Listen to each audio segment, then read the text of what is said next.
नमस्कार दोस्तों, आप सभी का स्वागत है हमारे YouTube चैनल मान्या लाल किताब रेमेडीज में। आज मैं आपके साथ बात करने जा रहा हूं सिंह राशि के बारे में और आज का मुख्य टॉपिक होगा 1 से लेकर 31 दिसंबर 2024 ग्रहों का जो बड़ा परिवर्तन दिसंबर के महीने में होगा, उसका कैसा प्रभाव जो है वो आपकी लाइफ के ऊपर रहेगा। आज मैं आपको बताऊंगा, अगर आप अपना व्यापार करते हैं तो वहां पर स्थितियां कैसी रहेंगी, अगर आप कहीं पर नौकरी करते हैं तो आपका परफॉर्मेंस कैसा रहने वाला है, आपकी सेहत कैसी रहेगी, आपके फैमिली रिलेशनशिप जो है वो आपकी कैसी रहने वाली है। अगर आप स्टूडेंट हैं तो आपके करियर को लेकर ये साल का जो अंतिम महीना है वो कैसा रहने वाला है। अगर आप विदेश जाना चाहते हैं या विदेश में रहते हैं तो इन तमाम पक्षों के ऊपर मैं आपके लिए बहुत ही इम्पोर्टेंट वीडियो लेकर आया हूं। सो दोस्तों, किसी भी पार्ट को आप स्किप मत कीजिए, क्योंकि ये जो जानकारी है ये आपकी लाइफ के लिए बहुत इम्पोर्टेंट होने वाली है। और ज्योतिष शास्त्र का सबसे बड़ा फायदा यही होता है कि हमें आने वाला जो समय होता है उसका ठीक से मार्गदर्शन पता लग जाता है कि कौन से काम हमारे लिए उचित रहेंगे और किन चीज़ों से हमको अपना आप थोड़ा सतर्क रह के चलना होगा। आइए जानते हैं दोस्तों, ये जो सामने मैंने आपके कुंडली बनाई है ये आपकी चंद्र राशि की कुंडली है। जिनकी जन्म राशि सिंह राशि है उनके लिए ये वीडियो बहुत इंपॉर्टेंट है। दोस्तों, बात करते हैं, कुछ ग्रह ऐसे होते हैं जो लंबे समय तक एक भाव में चलते हैं, लेकिन कुछ अन्य ग्रह भी होते हैं जो हर महीने अपना भाव परिवर्तित करते हैं और इनके परिवर्तन के कारण जो है वो हमें आपके लिए हर महीने जो है वो राशिफल लेके आना पड़ता है। सो आइए जानते हैं कि ये जो महीना है ये आपके लिए कैसा रहेगा। दोस्तों, बात करते हैं, क्योंकि ये चंद्र राशि की वीडियो है और चंद्र राशि में जब ग्रह अपने एक भाव को छोड़ के दूसरे भाव में जाते हैं और वहां पर बैठे हुए ग्रहों के ऊपर एक दूसरे की दृष्टियां पड़ती हैं तो ये कैसा कैसा प्रभाव होता है।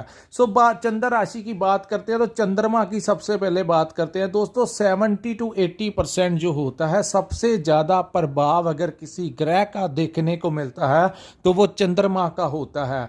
जिनकी जन्म कुंडली में चंद्रमा जो है वो मजबूत अवस्था में बैठा हो या किसी अच्छे भाव में बैठे हों, तो ऐसे जातक जो होते हैं ये अपने भावनाओं के ऊपर बड़ा कंट्रोल करके चलते हैं। इनके पास लिक्विड पैसा होता है, इनका बैंक बैलेंस अच्छा होता है।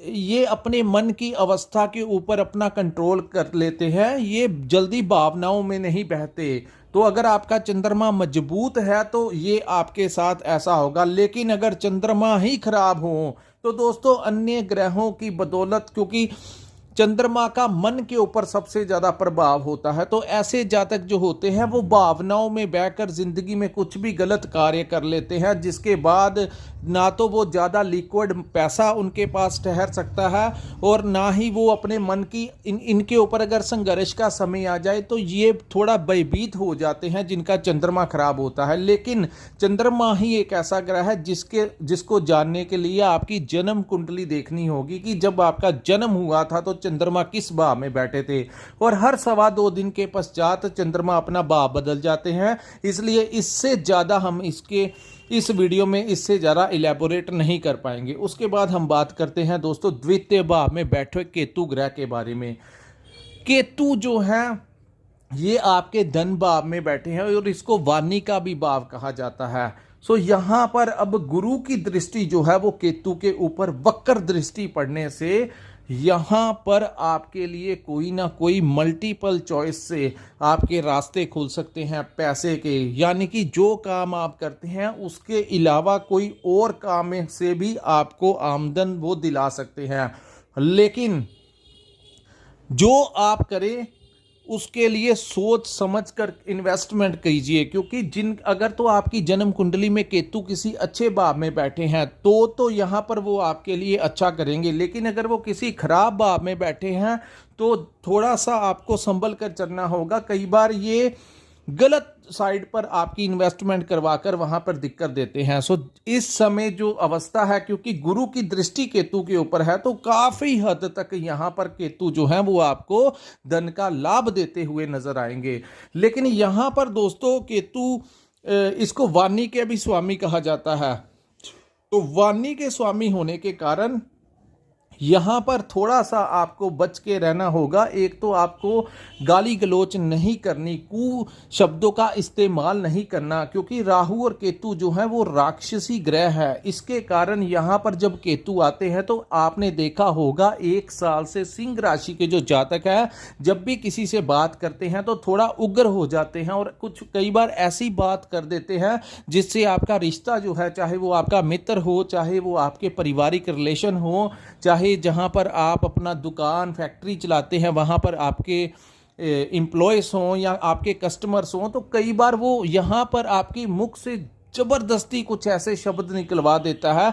इससे थोड़ा सा आपको बच के रहना होगा, क्योंकि दोस्तों खास करके दिसंबर 16 तक, क्योंकि इस भाव के जो स्वामी हैं बैठे तो वो चतुर्थ भाव में हैं, लेकिन यहां पर वो अस्त और वक्री अवस्था में रहेंगे। सो थोड़ा सा आपको अपनी वाणी के ऊपर 16 दिसंबर तक कंट्रोल करके चलना होगा। उसके बाद दोस्तों हम बात करते हैं चतुर्थ भाव में बैठे सूर्य और बुध के बारे में। सूर्य देव जो हैं वो 16 दिसंबर तक यानी कि मिडल ऑफ द मंथ तक आपके 4th हाउस में बैठे रहेंगे। ये भाव जो होता है हमारी माता का भाव होता है। ये इस भाव को प्रॉपर्टी का भाव कहा जाता है। इस भाव को आपके व्हीकल का भाव कहा जाता है, आपके वाहन सुख का भाव कहा जाता है। सो जब चतुर्थ भाव में सूर्य देव आते हैं तो ये बहुत अच्छा होता है।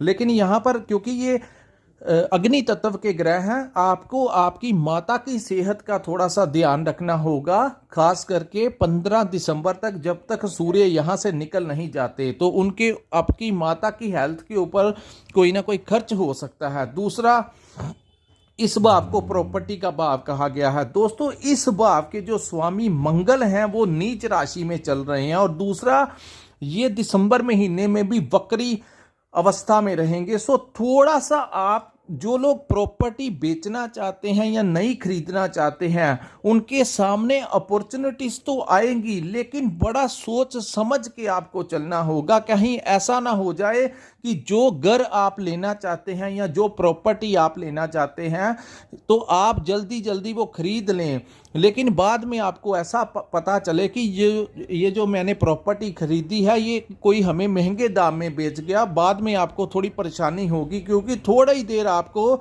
सब्र के साथ वेट करके चलना होगा। और दूसरा, अगर आप अपनी प्रॉपर्टी बेचना चाहते हैं तब भी आपको ये दिसंबर का महीना वेट करनी होगी, अन्यथा कोई आपको कम पैसे देकर आपकी प्रॉपर्टी ले जाएगा और आप जल्दीबाजी में प्रॉपर्टी बेच देंगे और उसके बाद आपको समझ लगेगी और बाद में आप फ्रस्ट्रेट और इरिटेट होंगे कि मेरी प्रॉपर्टी जो है वो इतने की नहीं थी जितनी मैंने जल्दबाजी में बेच दी। तो थोड़ा सा आपको पेशेंस रख के चलना पड़ेगा, क्योंकि मंगल भूमि पुत्र प्रॉपर्टी के मालिक हैं। सो थोड़ी देर आप वेट कीजिए, इंतजार कीजिए। जल्दबाजी में दिसंबर के महीने में प्रॉपर्टी लेन देन का जो काम है अगर करना है, बड़ा इंपॉर्टेंट है, तो बड़ा सोच विचार कर किसी के परामर्श के साथ कीजिए, अन्यथा थोड़ी देर अगर रुक सकते हैं तो आपको दिसंबर का महीना निकलने दीजिए। उसके बाद हम बात करेंगे दोस्तों बुध ग्रह के बारे में। बुध जो है 16 तक अस्त रहेंगे।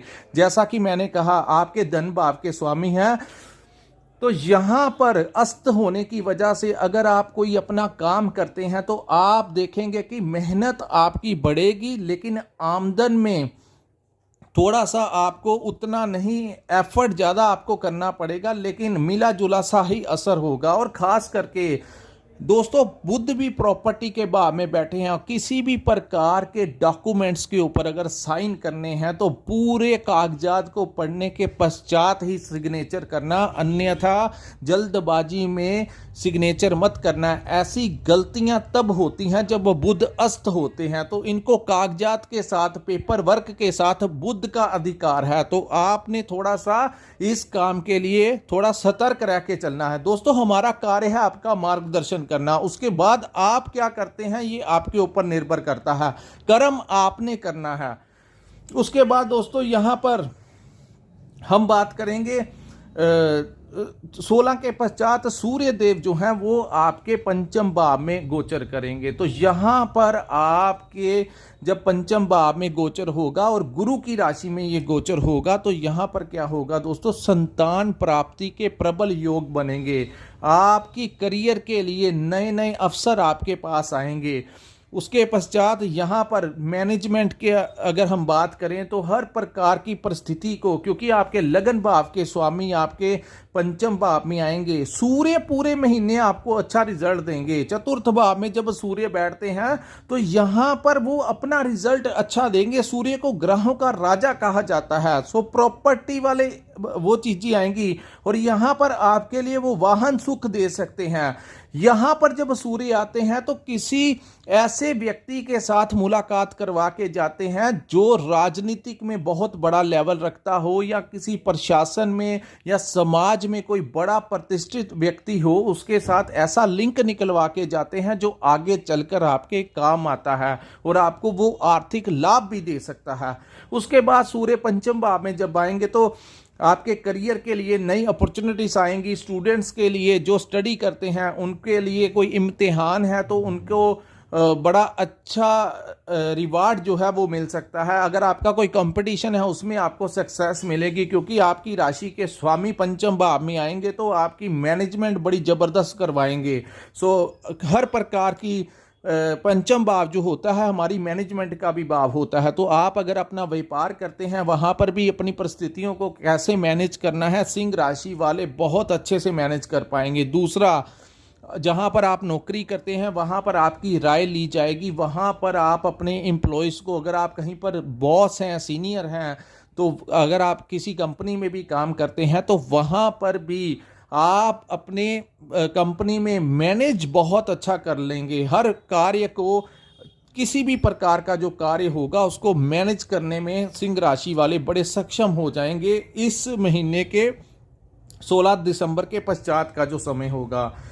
यहाँ पर उसके बाद दोस्तों पंचम भाव जो होता है वो लव लाइफ का भी भाव होता है। तो लव लाइफ में, क्योंकि सूर्य जो है वो थोड़े से वो अग्नि तत्व के ग्रह हैं, तो लव लाइफ में थोड़ा सा वो आपके लिए किसी ना किसी बात को लेकर तकरार कर सकते हैं। सो समझ के चलिए ताकि आपकी लव लाइफ में कोई प्रॉब्लम क्रिएट ना हो। पंचम भाव जो होता है इससे हमें शेयर मार्केट, स्टॉक मार्केट के साथ भी जोड़ा जाता है, हमारी इन्वेस्टमेंट के साथ भी जोड़ा जाता है।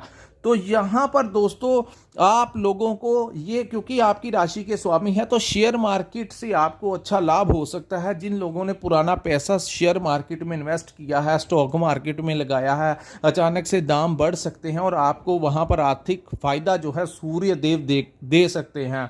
उसके बाद हम बात करेंगे 6th हाउस में बैठे शुक्र के ग्रह के बारे में। दोस्तों मोस्टली शुक्र जो है वो आपके छठे भाव में गोचर करेंगे। छठे भाव में दोस्तों जब कोई तामसिक ग्रह बैठता है, जब कोई उग्र ग्रह बैठता है, जब कोई पापी ग्रह बैठता है तो बहुत अच्छा होता है। लेकिन यहाँ पर शुक्र जो है वो अच्छा परिणाम नहीं देते। यहाँ पर दोस्तों हालांकि वो ज़्यादा प्रॉब्लम नहीं करेंगे, क्योंकि इस भाव के लॉर्ड जो हैं वो अपनी उच्च राशि 7th हाउस में बैठे हुए हैं। सो ज़्यादा दिक्कत नहीं आने देंगे। लेकिन फिर भी दोस्तों इस समय खर्च जो हैं वो आपके बढ़ते हुए नज़र आएंगे। शत्रु, आपके राइवल्स जो है वो बढ़ते हुए नजर आएंगे। हालांकि ये टेम्परेरी होगा, आपका बिगाड़ कुछ नहीं पाएंगे। और हेल्थ को लेकर कोई समस्या आ सकती है, क्योंकि छठा भाव जो है रोग ऋण शत्रु का भाव है। कर्ज को लेकर कोई समस्या आ सकती है। जो लोग फाइनेंस का काम करते हैं, जो लोग इस समय, इस दिसंबर के महीने अगर आपसे कोई उधार पैसा मांगेगा तो मत देना, अन्यथा आपको बाद में दिक्कत आएगी। सो किसी को उधार पैसा नहीं देना। कोई अगर आप फाइनेंस का काम करते हैं तो थोड़ी देर के लिए वेट कीजिए, ये टाइम उचित नहीं है, क्योंकि मंगल नीच राशि में और आपके 12th हाउस में गोचर कर रहे हैं। उसके ऊपर भी मैं आऊँगा, लेकिन शुक्र और मंगल की एक दूसरे के ऊपर दृष्टि भी पड़ेगी। सो थोड़ा सा आप तामसिक जो है वो हो सकते हैं। जब भी शुक्र मंगल इकट्ठे बैठते हैं या एक दूसरे के ऊपर सप्तम दृष्टि डालते हैं तो इंसान के जो विचार होते हैं वो तामसिक हो जाते हैं। आपका मन करेगा कुछ मसालेदार चीज़ें खाने का, तेज, कुछ जो लोग ड्रिंक करते हैं या नॉन वेज वगैरह खाते हैं, तो तामसिक विचार जो हैं इस महीने सिंह राशि वालों के ऊपर हैवी रह सकते हैं। लेकिन ऐसा मत कीजिए, क्योंकि वो जिस भाव में शुक्र बैठे हुए हैं यहाँ पर वो आपको थोड़ी सी दिक्कत दे सकते हैं हेल्थ के ऊपर। सो हेल्थ के ऊपर थोड़ा सा फोकस कीजिए। रूटीन में आपको वॉक पे जाना होगा, जिम वगैरह ज्वाइन कीजिए, व्यायाम कीजिए। दोस्तों हेल्थ इज़ वेल्थ। सो अगर आप जैसे आपकी लाइफ में पैसा ज़रूरी है, परिवार ज़रूरी है, हर चीज़ ज़रूरी है, वैसे ही आप लोगों को अपनी हेल्थ का भी ध्यान देना होगा। अगर आप एक्सरसाइज रूटीन में करेंगे, चाहे आप आधे घंटा कीजिए, 15 मिनट कीजिए, लेकिन कुछ ना कुछ फिजिकली एक्टिव अपनी एज के अकॉर्डिंग करते रहिए, ताकि आपके ऊपर इस ग्रह का दुष्प्रभाव जो है वो ना पड़ सके। उसके बाद दोस्तों शुक्र जब छठे भाव में आते हैं, क्योंकि ये स्त्री के कारक हैं और ये नीच भाव में चले जाते हैं शुक्र, तो स्त्री के साथ आपके पार्टनर के साथ या किसी भी यहाँ पर दिक्कत दे सकते हैं। जिन लोगों को कोर्ट का कोई समन वगैरह आया हुआ है, तो अगर सामने जो सरकारी अधिकारी, अगर तो सामने आपके कोई लेडीज़ वगैरह आती हैं, तो यहाँ पर आपके लिए वो दिक्कत खड़ी हो सकती है, क्योंकि शुक्र जो है वो आपकी फेवर नहीं करेंगे, क्योंकि वो नीच राशि में चले गए हैं। सो थोड़ा सा आपको बच के रहना होगा। उसके बाद हम बात करते हैं अपनी वाइफ के साथ, अपने पार्टनर के साथ भी विवाद की स्थिति में मत जाइए। छोटी मोटी अगर दिक्कत होती है तो ये समझ के चलिए कि ग्रहों की अवस्था है और ये टेम्परेरी टाइम है, निकल जाएगा, उसके बाद सब कुछ ठीक हो जाएगा। उसके बाद हम बात करते हैं दोस्तों शनि देव के बारे में। यहाँ पर ये बड़ा इम्पोर्टेंट काम हुआ है, क्योंकि शनि जो है वो 15 नवंबर 2024 को आपके 7th हाउस में मार्गी अवस्था में आ गए हैं, और ये बहुत बड़ा इम्पोर्टेंट रोल जो है वो अदा करेंगे। एक तो दोस्तों शनि 7th हाउस में उच्च अवस्था में होते हैं। ये जो काल पुरुष की कुंडली के अकॉर्डिंग 7वां भाव जो होता है, ये शनि देव का पक्का भाव होता है, और यहाँ पर शनि हमेशा अशुभ परिणाम देते हैं। लेकिन पिछले जुलाई के महीने से आपने देखा होगा, अपने पार्टनरशिप का अगर आप काम कर रहे थे, तो वहाँ पर विवाद की दूरियां स्थितियां पैदा हो चुकी थी। आपकी वाइफ के साथ, आपकी हस्बैंड वाइफ के अंदर एक दूसरे को लेकर कुछ ना कुछ स्वास्थ्य के रिगार्डिंग, उनकी हेल्थ के रिगार्डिंग, या आपको ऐसा लग रहा था कि आपको उनका कोई खास समर्थन नहीं मिल रहा। तो ऐसी अवस्थाएं, क्योंकि शनि वहां पर वक्री अवस्था में थे, लेकिन अब वो यहाँ पर मार्गी हो चुके हैं। सो पार्टनरशिप के लिए ये टाइम बहुत अच्छा है। जो लोग पार्टनरशिप में काम करते हैं उनके लिए बहुत अच्छा टाइम रहेगा, उनको फायदा होगा।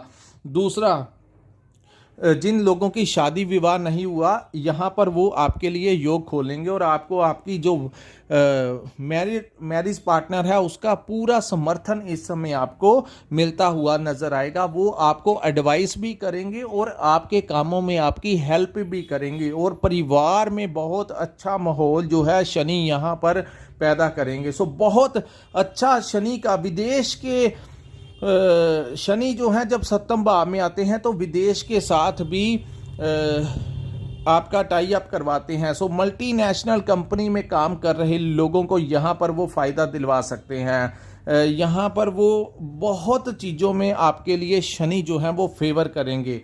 उसके बाद हम बात करेंगे दोस्तों राहु ग्रह के बारे में। राहु जो हैं वो आपके 8वें भाव में गोचर कर रहे हैं, और पिछले 1 साल से वो यहाँ पर बैठे हुए हैं। यहाँ पर जब राहु बैठते हैं तो कहा जाता है कि यहाँ पर ससुराल वालों के साथ किसी विवाद में मत जाइए, उनके साथ पैसे का लेन देन मत करिए।